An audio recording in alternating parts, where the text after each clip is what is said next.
Practice resurrection. I've had this rattling around in my head for the last few days. It's the final line of a favorite poem of mine by Wendell Berry, Manifesto, the Mad Farmer Liberation Front. So I've been ruminating on it. It's not an obvious turn of phrase. Practice resurrection. Do resurrection. Go, live, and experience resurrection. The Easter exclamation that Christ is risen from the dead is not so much in reference to an historical event, though it is that too, as it is to a lived experience.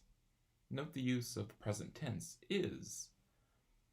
The Easter proclamation is that Christians live in resurrection, here and now.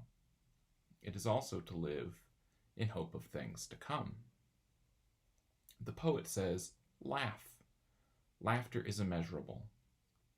Be joyful, though you have considered all the facts. That is hard to manage, given the facts I'm presented with in the paper every day.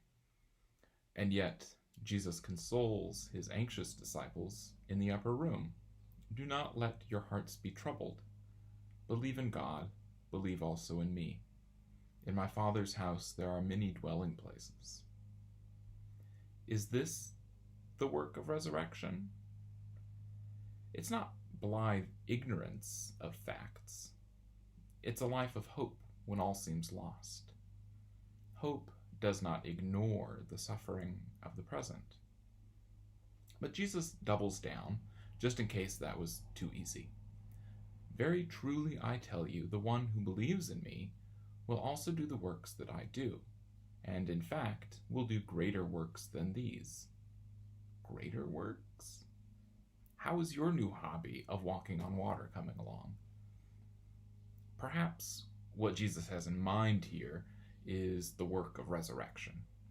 We can live in the awesome power of resurrection every day.